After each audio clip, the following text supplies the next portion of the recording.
26/4/24 പ്രഭാതമുരളി ബാബ്ദാദ മധുബൻ.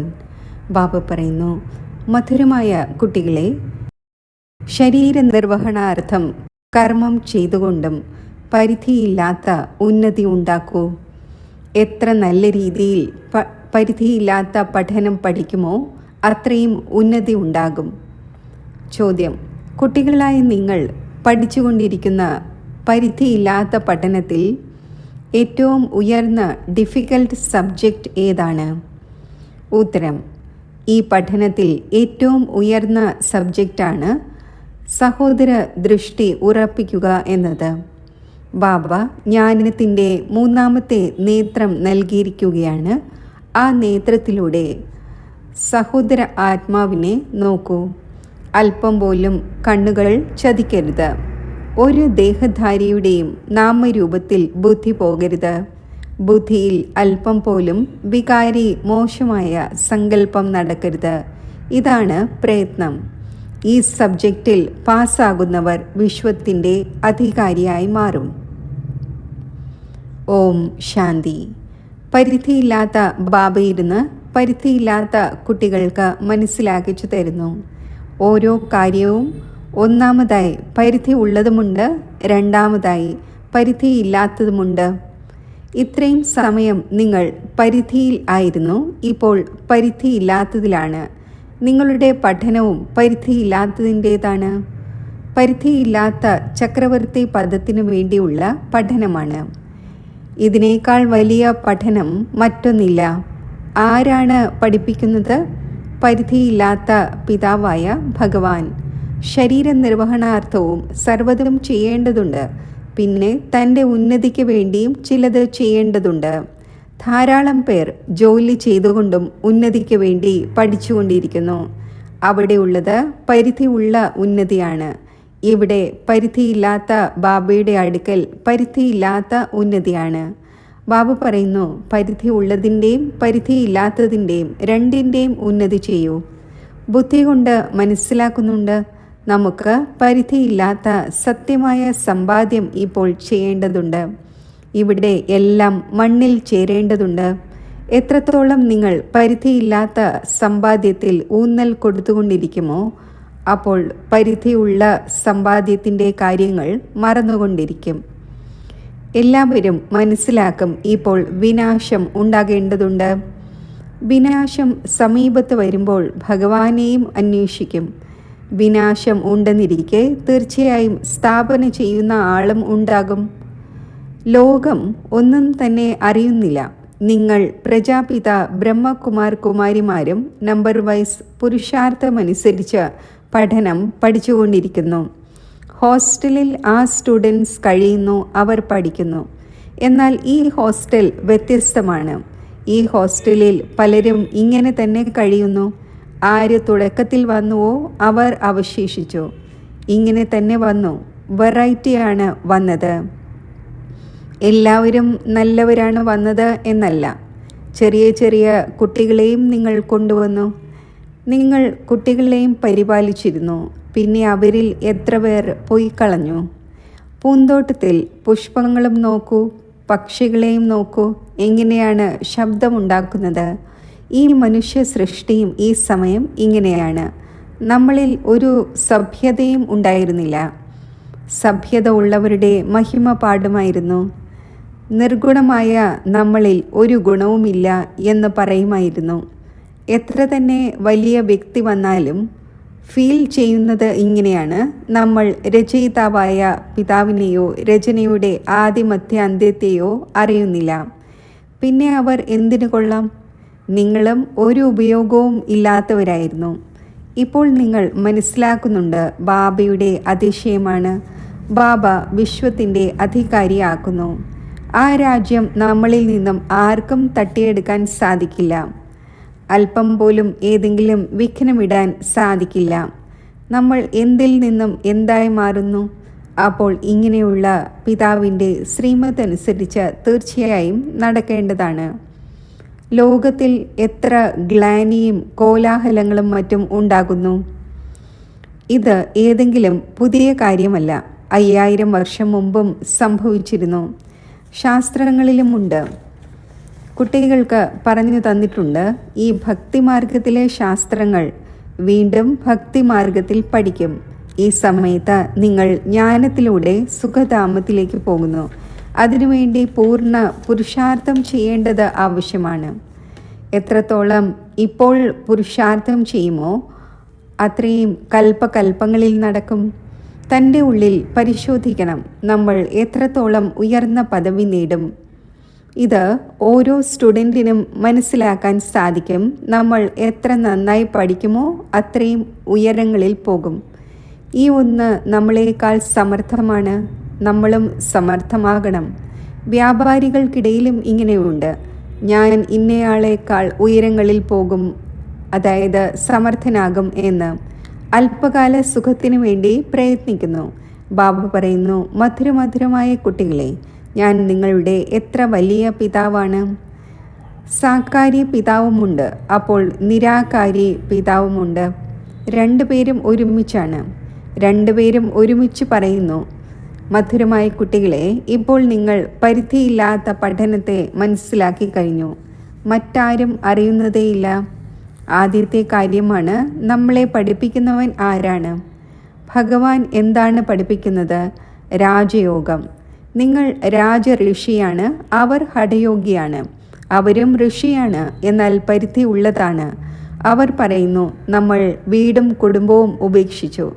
ഇത് ഏതെങ്കിലും നല്ല പ്രവൃത്തിയാണോ ചെയ്തത്? നിങ്ങൾ വീടും കുടുംബവും ഉപേക്ഷിക്കുന്നത് നിങ്ങളെ വികാരത്തിന് വേണ്ടി ശല്യം ചെയ്യുമ്പോഴാണ്. അവർക്ക് എന്ത് ശല്യമാണ് ഉണ്ടായത്? നിങ്ങൾക്ക് അടികൊണ്ടു, അപ്പോഴാണ് നിങ്ങൾ ഓടിപ്പോയത്. ഓരോരുത്തരോടും ചോദിക്കൂ, കുമാരിമാരും സ്ത്രീകളും എത്ര അടികൊണ്ടു, അപ്പോഴാണ് എത്തിച്ചേർന്നത്. തുടക്കത്തിൽ എത്ര പേർ വന്നു? ഇവിടെ ജ്ഞാനാമൃതം ലഭിക്കുമായിരുന്നു. അപ്പോൾ കത്ത് കൊണ്ടുവന്നു. നമ്മൾ ജ്ഞാനാമൃതം കുടിക്കാനായി ഓം രാധയുടെ അടുക്കൽ പോവുകയാണ്. ഈ വികാരത്തിൻ്റെ കാര്യത്തിൽ വഴക്കും കോലാഹലങ്ങളും തുടക്കം മുതലേ തുടർന്നു വരികയാണ്. അവസാനിക്കുന്നത് ആസുരീയ ലോകത്തിൻ്റെ വിനാശം ഉണ്ടാകുമ്പോഴാണ്. പിന്നെ പകുതി കൽപ്പത്തേക്ക് അവസാനിക്കും. ഇപ്പോൾ കുട്ടികളായി നിങ്ങൾ പരിധിയില്ലാത്ത ബാബയിൽ നിന്നും പ്രാപ്തി നേടുന്നു. പരിധിയില്ലാത്ത ബാബ എല്ലാവർക്കും പരിധിയില്ലാത്ത പ്രാപ്തി നൽകുന്നു. പരിധിയുള്ള പിതാവ് പരിധിയുള്ള പ്രാപ്തി നൽകുന്നു. അതും കേവലം പുത്രന്മാർക്ക് തന്നെയാണ് സമ്പത്ത് ലഭിക്കുന്നത്. ഇവിടെ ബാബ പറയുന്നു, നിങ്ങൾ പുത്രിയായിക്കൊള്ളട്ടെ പുത്രനായിക്കൊള്ളട്ടെ, രണ്ടുപേരും സമ്പത്തിൻ്റെ അവകാശികളാണ്. ആ ലൗകിക പിതാവിൻ്റെ അടുക്കൽ ഭേദമുണ്ടായിരിക്കും. കേവലം പുത്രനെയാണ് അവകാശിയാക്കുന്നത്. സ്ത്രീയെ ഹാഫ് പാർട്ട്ണർ എന്ന് പറയുന്നു, എന്നാൽ അവർക്കും വിഹിതം നൽകുന്നില്ല. പുത്രൻ തന്നെയാണ് പാലന എടുക്കുന്നത്. പിതാവിന് കുട്ടികളിൽ മോഹം ഉണ്ടായിരിക്കും. ഈ പിതാവാണെങ്കിൽ നിയമമനുസരിച്ച് എല്ലാ കുട്ടികൾക്കും അഥവാ ആത്മാക്കൾക്കും സമ്പത്ത് നൽകുന്നു. ഇവിടെ പുത്രനെന്നോ പുത്രിയെന്നോ ഉള്ള വ്യത്യാസത്തെക്കുറിച്ച് അറിയുകയില്ല. നിങ്ങൾ എത്ര സുഖത്തിൻ്റെ സമ്പത്ത് പരിധിയില്ലാത്ത ബാബയിൽ നിന്നും നേടുന്നു, എന്നിട്ടും പൂർണ്ണമായും പഠിക്കുന്നില്ല. പഠനം ഉപേക്ഷിക്കുന്നു. പുത്രിമാർ എഴുതുന്നു, ബാബ ഇന്നയാൾ ബ്ലഡ് കൊണ്ട് എഴുതി നൽകി, ഇപ്പോൾ വരുന്നില്ല. ബ്ലഡ് കൊണ്ടും എഴുതുന്നു, ബാബ അങ്ങ് സ്നേഹിച്ചാലും തള്ളിക്കളഞ്ഞാലും നമ്മൾ അങ്ങയെ ഒരിക്കലും ഉപേക്ഷിക്കില്ല. എന്നാൽ പാലന എടുത്ത ശേഷവും പോയി കളയുന്നു. ബാബ മനസ്സിലാക്കിച്ചു തന്നിട്ടുണ്ട്, ഇതെല്ലാം ഡ്രാമയാണ്. ചിലർ ആശ്ചര്യപൂർവ്വം ഓടിപ്പോകുന്നവരാകും.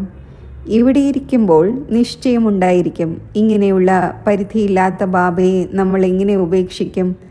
ഇത് പഠനവുമാണ്. ഗ്യാരണ്ടിയും ചെയ്യുന്നു, ഞാൻ കൂടെ കൊണ്ടുപോകും. സത്യയുഗത്തിൻ്റെ ആദിയിൽ ഇത്രയും മനുഷ്യരേവരും ഉണ്ടായിരുന്നില്ല. ഇപ്പോൾ സംഗമത്തിൽ എല്ലാ മനുഷ്യരുമുണ്ട്. സത്യയുഗത്തിൽ വളരെ കുറച്ചു പേരാണ് ഉണ്ടായിരിക്കുക. ഇത്രയും ധർമ്മത്തിലുള്ളവരൊന്നും അവശേഷിക്കുകയില്ല. അതിൻ്റെ മുഴുവൻ തയ്യാറെടുപ്പും നടന്നുകൊണ്ടിരിക്കുന്നു. ഈ ശരീരം ഉപേക്ഷിച്ച് ശാന്തിധാമത്തിലേക്ക് പോകും. കണക്കുകൾ സമാപ്തമാക്കി എവിടെ നിന്നും പാർട്ട് അഭിനയിക്കാൻ വന്നോ അവിടേക്ക് പോകും. മറ്റത് 2 മണിക്കൂറിൻ്റെ നാടകമാണ് നടക്കുന്നത്. ഇത് പരിധിയില്ലാത്ത നാടകമാണ്. നിങ്ങൾക്കറിയാം, നമ്മൾ ആ വീട്ടിൽ വസിക്കുന്നവരാണ്. ഒരു ബാബയുടെ കുട്ടികളുമാണ്. വസിക്കുന്ന സ്ഥാനമാണ് നിർവാണധാമം, വാണിക്കുപരി. അവിടെ ശബ്ദമില്ല. മനുഷ്യർ കരുതുന്നു ബ്രഹ്മത്തിൽ ലയിക്കും എന്ന്. ബാബ പറയുന്നു, ആത്മാവ് അവിനാശിയാണ്. അതിൻ്റെ വിനാശം ഒരിക്കലും ഉണ്ടാവുക സാധ്യമല്ല. എത്ര ജീവാത്മാക്കളുണ്ട്! അവിനാശിയായ ആത്മാവ് ജീവിലൂടെ പാർട്ട് അഭിനയിക്കുന്നു. എല്ലാ ആത്മാക്കളും ഡ്രാമയിലെ ആക്ടേഴ്സാണ്. വസിക്കുന്ന സ്ഥാനമായ ബ്രഹ്മാണ്ടം വീടാണ്. ആത്മാവ് അണ്ഡസമാനം കാണപ്പെടുന്നു. അവിടെ ബ്രഹ്മാണ്ടത്തിൽ അവരുടെ വാസസ്ഥാനമുണ്ട്.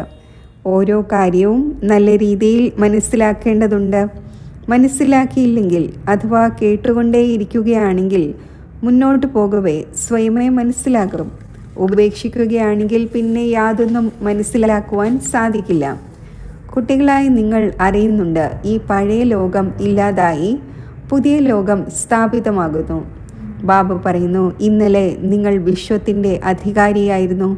ഇപ്പോൾ വീണ്ടും നിങ്ങൾ വിശ്വത്തിൻ്റെ അധികാരിയാകുവാൻ വന്നിരിക്കുന്നു. ഗീതവുമുണ്ടല്ലോ, ബാബ നമ്മളെ ഇങ്ങനെ അധികാരിയാക്കുന്നു. അത് നമ്മളിൽ നിന്നും ആർക്കും തട്ടിയെടുക്കുവാൻ സാധിക്കില്ല.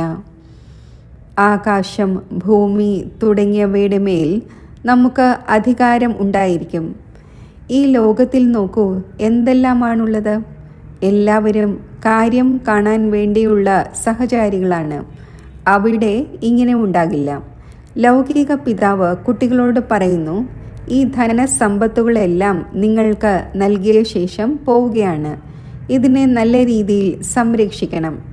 പരിധിയില്ലാത്ത ബാബയും പറയുന്നു, നിങ്ങൾക്ക് ധനസമ്പത്തുകളെല്ലാം നൽകുന്നു. നിങ്ങൾ എന്നെ വിളിച്ചു, പാവന ലോകത്തിലേക്ക് കൊണ്ടുപോകൂ. അപ്പോൾ തീർച്ചയായും പാവനമാക്കി വിശ്വത്തിൻ്റെ അധികാരിയാക്കും. ബാബ എത്ര യുക്തിയോടെ മനസ്സിലാക്കിച്ചു തരുന്നു. ഇതിൻ്റെ നാമം തന്നെ സഹജ ജ്ഞാനവും യോഗവും എന്നാണ്. സെക്കൻഡിൻ്റെ കാര്യമാണ്. സെക്കൻഡിൽ മുക്തിയും ജീവൻ മുക്തിയും. നിങ്ങൾ ഇപ്പോൾ എത്ര ദീർഘവീക്ഷണ ബുദ്ധിയുള്ളവരായി! ഈ ഒരു ചിന്തനം ഉണ്ടായിക്കൊണ്ടിരിക്കണം. നമ്മൾ പരിധിയില്ലാത്ത ബാബയിലൂടെ പഠിച്ചുകൊണ്ടിരിക്കുന്നു. നമ്മൾ നമുക്ക് വേണ്ടി രാജ്യം സ്ഥാപിച്ചുകൊണ്ടിരിക്കുന്നു. അപ്പോൾ അതിൽ നമ്മൾ ഉയർന്ന പദവി എന്തുകൊണ്ട് നേടില്ല? എന്തിന് കുറഞ്ഞത് നേടണം? രാജധാനി സ്ഥാപിതമാകുന്നു. അതിലും പദവികൾ ഉണ്ടായിരിക്കുമല്ലോ. ദാസദാസിമാർ അനേകമുണ്ടായിരിക്കും. അവരും വളരെയധികം സുഖം നേടുന്നു. കൂടെ കൊട്ടാരങ്ങളിൽ കഴിയും. കുട്ടികളെയും മറ്റും സംരക്ഷിക്കുന്നുണ്ടാകും. എത്ര സുഖിയായിരിക്കും! കേവലം പേരാണ് ദാസദാസിയെന്ന്. എന്താണോ രാജാവും റാണിയും കഴിക്കുന്നത് അതുതന്നെ ദാസദാസിമാരും കഴിക്കുന്നു. പ്രജകൾക്ക് ലഭിക്കുന്നില്ല. ദാസദാസിമാർക്കാണെങ്കിൽ വളരെയധികം മാന്യതയുണ്ട്. പക്ഷെ അവരിലും നമ്പർ വൈസാണ്. കുട്ടികളായി നിങ്ങൾ മുഴുവൻ വിശ്വത്തിൻ്റെയും അധികാരിയാകുന്നു. ദാസദാസിമാർ ഇവിടെയും രാജാക്കന്മാരുടെ അടുക്കലുണ്ട്. പ്രിൻസസിൻ്റെ സഭ കൂടുമ്പോൾ പരസ്പരം ഒത്തുചേരുന്നു. അപ്പോൾ പൂർണ്ണമായും അലങ്കരിക്കപ്പെട്ട കിരീടവും മറ്റും സഹിതമായിരിക്കും. പിന്നെ അതിലും നമ്പർ അനുസരിച്ച് വളരെ ശോഭനീയമായ സഭ കൂടുന്നു. അതിൽ റാണിമാർ ഇരിക്കുന്നില്ല. അവർ തിരശ്ശീലയ്ക്കുള്ളിലിരിക്കുന്നു. ഈ എല്ലാ കാര്യങ്ങളും ബാബ മനസ്സിലാക്കിച്ചു തരുന്നു. ആ ഒന്നിനെ നിങ്ങൾ പ്രാണദാതാവ് എന്ന് പറയുന്നു. ജീവദാനം നൽകുന്നവനാണ്. അടിക്കടി ശരീരം ഉപേക്ഷിക്കുന്നതിൽ നിന്നും രക്ഷിക്കുന്നവനാണ്. അവിടെ മരിക്കുന്നതിൻ്റെ ചിന്തയുണ്ടായിരിക്കില്ല. ഇവിടെ എത്ര ചിന്തയുണ്ടായിരിക്കുന്നു! അല്പം എന്തെങ്കിലും ഉണ്ടായാൽ ഡോക്ടറിനെ വിളിക്കും, മരിച്ചു പോകാതിരിക്കാൻ. അവിടെ ഭയത്തിൻ്റെ കാര്യമില്ല. നിങ്ങൾ കാലൻ്റെ മേൽ ജയം നേടുന്നു. അപ്പോൾ എത്ര ലഹരി ഉണ്ടായിരിക്കേണ്ടതാണ്! പഠിപ്പിക്കുന്നവനെ ഓർമ്മിച്ചാലും ഓർമ്മയുടെ യാത്രയായി. പിതാവിനെയും ടീച്ചറിനെയും സദ്ഗുരുവിനെയും ഓർമ്മിച്ചാലും ശരിയാണ്. എത്രത്തോളം ശ്രീമത്തിലൂടെ നടക്കുമോ മനസ്സാ വാച കർമ്മണ പാവനമാകണം. ബുദ്ധിയിൽ വികാരി സങ്കല്പവും വരരുത്.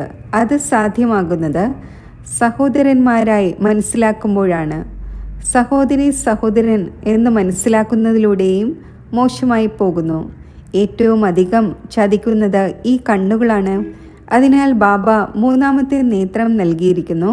അപ്പോൾ സ്വയം ആത്മാവാണ് എന്ന് മനസ്സിലാക്കി സഹോദരനെ നോക്കൂ. ഇതിനെ പറയുന്നത് ജ്ഞാനത്തിൻ്റെ മൂന്നാമത്തെ നേത്രം എന്നാണ്. സഹോദരി സഹോദരൻ എന്നതും ഫെയിലാകുമ്പോൾ മറ്റൊരു യുക്തി കണ്ടെത്തുന്നു. സ്വയം സഹോദരന്മാരായി മനസ്സിലാക്കൂ. വലിയ പ്രയത്നമുണ്ട്. സബ്ജക്ട്സ് ഉണ്ടല്ലോ. ചിലത് വളരെ ഡിഫിക്കൽട്ടായ സബ്ജക്റ്റായിരിക്കും. ഇത് പഠനമാണ്. ഇതിലും ഉയർന്ന സബ്ജക്റ്റ് ഉണ്ട്. നിങ്ങൾക്ക് ആരുടെയും നാമരൂപത്തിൽ കുടുങ്ങാൻ സാധിക്കില്ല. വളരെ വലിയ പരീക്ഷയാണ്. വിശ്വത്തിൻ്റെ അധികാരി ആകേണ്ടതുണ്ട്. മുഖ്യമായ കാര്യം ബാബ പറയുന്നു, സഹോദരന്മാരായി മനസ്സിലാക്കൂ. അപ്പോൾ കുട്ടികൾ ഇത്രയും പുരുഷാർത്ഥം ചെയ്യേണ്ടത് ആവശ്യമാണ്. എന്നാൽ നടന്ന് നടന്ന് എത്ര പേർ ട്രെയിറ്ററായി മാറുന്നു. ഇവിടെയും ഇങ്ങനെയാണ്. നല്ല നല്ല കുട്ടികളെ മായ തൻ്റേതാക്കി മാറ്റുന്നു. അപ്പോൾ ബാബ പറയുന്നു, ഞാനുമായി ബന്ധവും വേർപെടുത്തുന്നു, ഡിവോഴ്സും നൽകുന്നു. കുട്ടികളുടെയും പിതാവിൻ്റെയും ബന്ധം വേർപെടൽ നടക്കുന്നു. സ്ത്രീയുടെയും പതിയുടെയും ഡിവോഴ്സ് ഉണ്ടാകുന്നു. ബാബ പറയുന്നു, എനിക്ക് രണ്ടും ലഭിക്കുന്നു. നല്ല നല്ല പുത്രിമാരും ഡിവോഴ്സ് നൽകിയ ശേഷം രാവണൻ്റേതായി മാറുന്നു. വണ്ടർഫുൾ കളിയാണല്ലോ. മായ എന്താണ് ചെയ്യാത്തത്? ബാബ പറയുന്നു, മായ വളരെ കടുത്തതാണ്. ആനയെ മുതല ഭക്ഷിച്ചതായി പാടപ്പെട്ടിട്ടുണ്ട്. വളരെയധികം അലംഭാവം കാണിച്ചിരിക്കുന്നു. ബാബയോട് മര്യാദകേട് കാണിക്കുന്നുവെങ്കിൽ മായ പച്ചയ്ക്ക് ഭക്ഷിക്കുന്നു. മായ ഇങ്ങനെയാണ് ചിലരെ പൂർണ്ണമായും പിടികൂടുന്നു. ശരി, കുട്ടികളെ എത്ര കേൾപ്പിച്ചു? എത്ര കേൾപ്പിക്കട്ടെ? മുഖ്യമായ കാര്യമാണ് അൽഫ്. മുസൽമാന്മാരും പറയുന്നു, രാവിലെ എഴുന്നേറ്റ് അൽഫിനെ ഓർമ്മിക്കൂ. ഇത് സുവർണവേളയല്ല. ഈ ഉപായത്തിലൂടെ തന്നെയാണ് വികർമ്മം വിനാശമാകുന്നത്. മറ്റൊരു ഉപായവുമില്ല. ബാബ കുട്ടികളായ നിങ്ങളോട് എത്ര വിശ്വസ്തനാണ്. ഒരിക്കലും നിങ്ങളെ ഉപേക്ഷിക്കുകയില്ല. വന്നിരിക്കുന്നത് തന്നെ നന്നാക്കി കൂടെ കൊണ്ടുപോകുവാനാണ്. ഓർമ്മയുടെ യാത്രയിലൂടെ തന്നെയാണ് നിങ്ങൾ സദോ പ്രധാനം ആകുന്നത്. ആ ഭാഗത്ത് ശേഖരണം ഉണ്ടായിക്കൊണ്ടിരിക്കും. ബാബ പറയുന്നു, തൻ്റെ കണക്ക് വയ്ക്കൂ. എത്ര ഓർമ്മിക്കുന്നുണ്ട്, എത്ര സർവീസ് ചെയ്യുന്നുണ്ട്. വ്യാപാരികൾ നഷ്ടം കാണുകയാണെങ്കിൽ ശ്രദ്ധയോടെയിരിക്കുന്നു. നഷ്ടം ഉണ്ടാക്കാൻ പാടില്ല. കൽപ്പാന്തരങ്ങളുടെ നഷ്ടമുണ്ടാകുന്നു.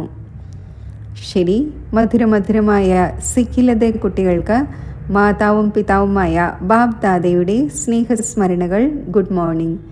ആത്മീയ പിതാവിൻ്റെ ആത്മീയ കുട്ടികൾക്ക് നമസ്തേ. ധാരണയ്ക്കുള്ള മുഖ്യസാരം: മനസ്സ വാച കർമ്മണ പാവനമാകണം. ബുദ്ധിയിൽ വികാരി സങ്കല്പം പോലും വരരുത്. ഇതിനു വേണ്ടി ആത്മാക്കൾ സഹോദരങ്ങളാണ് എന്ന അഭ്യാസം ചെയ്യണം. ആരുടെയും നാമരൂപത്തിൽ കുടുങ്ങരുത്. ഇതുപോലെ ബാബ വിശ്വസ്തനാണ്. കുട്ടികളെ നന്നാക്കി കൂടെ കൊണ്ടുപോകുന്നു. അതേപോലെ വിശ്വസ്തൻ ആയിരിക്കണം. ഒരിക്കലും ബന്ധം വേർപെടുത്തുകയോ ഡിവോഴ്സ് നൽകുകയോ ചെയ്യരുത്. വരദാനം: സദാ ഭാരരഹിതമായി ബാബയുടെ നയനങ്ങളിൽ ലയിക്കുന്ന സഹജയോഗിയായി ഭവിക്കട്ടെ. സംഗമയുഗത്തിൽ ഏതൊരു സന്തോഷങ്ങളുടെ ഖനി ലഭിക്കുന്നുവോ അത് മറ്റൊരു യുഗത്തിലും ലഭിക്കുകയില്ല. ഈ സമയത്ത് ബാബയുടെയും കുട്ടികളുടെയും കൂടിക്കാഴ്ചയുണ്ട്. സമ്പത്തുണ്ട്, വരദാനമുണ്ട്. സമ്പത്ത് അഥവാ വരദാനം രണ്ടിലും പ്രയത്നം ഉണ്ടാകുന്നില്ല. അതിനാൽ താങ്കളുടെ ടൈറ്റിൽ തന്നെ സഹജയോഗി എന്നാണ്. ബാബ്ദാദയ്ക്ക് കുട്ടികളുടെ പ്രയത്നം കാണുവാൻ സാധിക്കില്ല. പറയുന്നു, കുട്ടികളെ തൻ്റെ എല്ലാ ഭാരവും ബാബയ്ക്ക് നൽകി സ്വയം ഭാരരഹിതമാകൂ. ബാബ തൻ്റെ നയനങ്ങളിൽ ഇരുത്തി കൂടെ കൊണ്ടുപോകും വിധം ഇത്രയും ഭാരരഹിതമാകൂ. ബാബയോടുള്ള സ്നേഹത്തിൻ്റെ അടയാളമാണ് സദാ ഭാരരഹിതമായി ബാബയുടെ നയനങ്ങളിൽ ലയിച്ചു ചേരുക. സ്ലോഗൻ: നെഗറ്റീവ് ചിന്തിക്കുന്നതിൻ്റെ വഴി അടയ്ക്കൂ, അപ്പോൾ സഫലതാ സ്വരൂപമായി മാറും. ഓം ശാന്തി.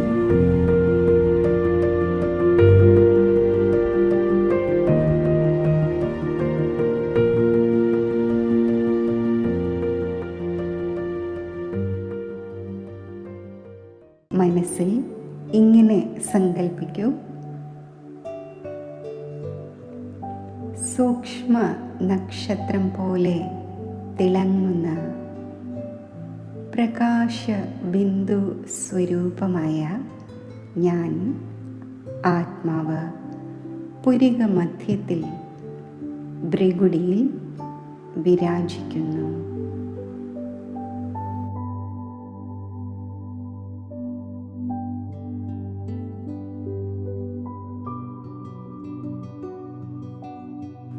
എന്നിൽ നിന്നും നാനാഭാഗത്തേക്കും വർണ്ണാഭമായ പ്രകാശം വ്യാപിച്ചുകൊണ്ടേയിരിക്കുന്നു.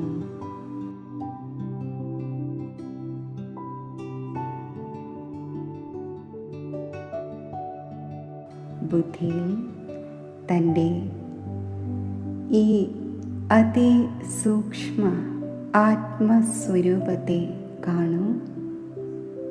അല്പസമയം ആ സ്വരൂപത്തിൽ തന്നെ മനസ്സിനെയും ബുദ്ധിയെയും ഏകാഗ്രമാക്കൂ.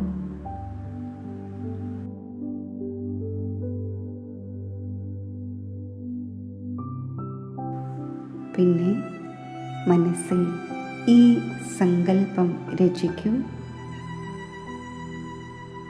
ആത്മാവായ ഞാൻ സൂക്ഷ്മ പ്രകാശ ശരീരത്തിൽ സ്ഥിതി ചെയ്യുന്നു.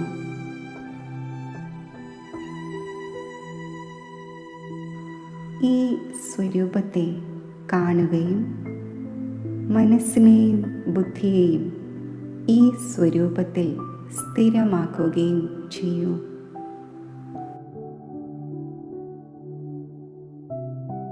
ചിന്തിക്കൂ: സൂക്ഷ്മ ശരീരധാരിയായ ഞാൻ ആത്മാവ് സൂക്ഷ്മ ശരീരസഹിതം സ്ഥൂല ദേഹത്തു നിന്നും വേർപെട്ട് സൂക്ഷ്മ ലോകത്തിലേക്ക് പോയിക്കൊണ്ടിരിക്കുകയാണ്.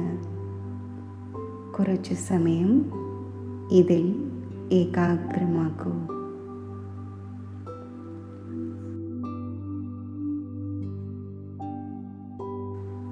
വീണ്ടും സങ്കല്പം രചിക്കൂ: ഞാൻ സമ്പൂർണ്ണ ഫരിഷ്തയാണ്. ഫരിഷ്തയായ ഞാൻ സൂക്ഷ്മലോകത്തിൽ ബാപ് ദാദയുടെ സമക്ഷം ഉപസ്ഥിതനാണ്.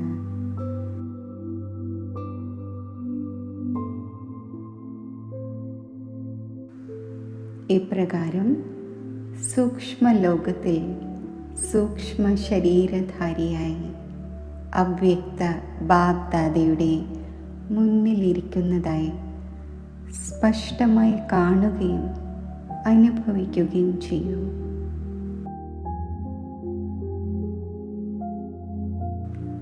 ബാപ് ദാദയുടെ ഭൃഗുടിയിൽ നിന്നും അതീവ സുന്ദരവും തേജസ്വിയുമായ പ്രകാശകിരണങ്ങൾ എന്നിൽ പതിഞ്ഞുകൊണ്ടിരിക്കുന്നു.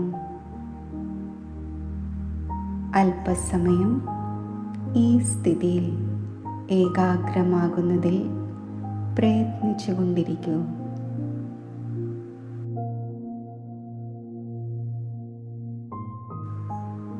വീണ്ടും സങ്കൽപ്പിക്കൂ: ആത്മാവായ ഞാൻ എൻ്റെ സൂക്ഷ്മ ശരീരത്തെ സൂക്ഷ്മ ലോകത്ത് സ്ഥിതി ചെയ്യിച്ചുകൊണ്ട് പരമധാമത്തിലേക്ക് ഒരു പ്രകാശബിന്ദുവായി സഞ്ചരിക്കുന്നു.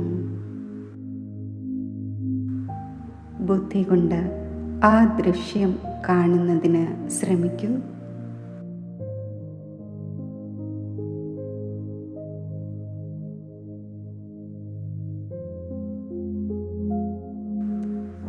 സർവത്ര സ്വർണ്ണ ചുവപ്പ് ദിവ്യപ്രകാശം നിറഞ്ഞ ഈ പരമധാമത്തിൽ ജ്ഞാനസൂര്യനായ ശിവബാബയുടെ സമീപം സ്ഥിതി ചെയ്യുന്നതായി വിഭാവന ചെയ്യൂ.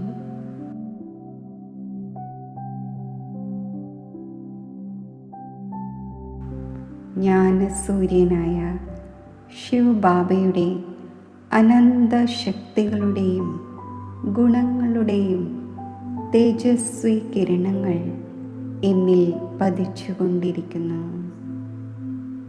ഈ സ്ഥിതിയിൽ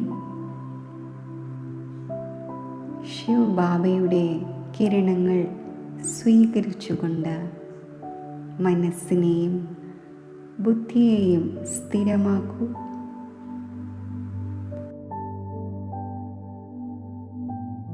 വീണ്ടും മുന്നിൽ ഈ ദൃശ്യം കൊണ്ടുവരൂ. ജ്ഞാനസൂര്യനായ ശിവബാബയുടെ അരികിൽ നിന്നും ഞാൻ താഴേക്ക് വരികയാണ്.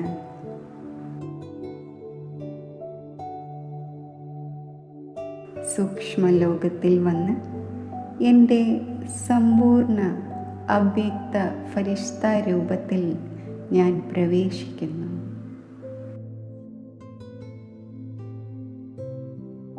പിന്നെ സൂക്ഷ്മ ശരീരസഹിതം താഴേക്ക് സ്ഥൂല ദേഹത്തിലേക്ക് പ്രവേശിക്കുന്നു.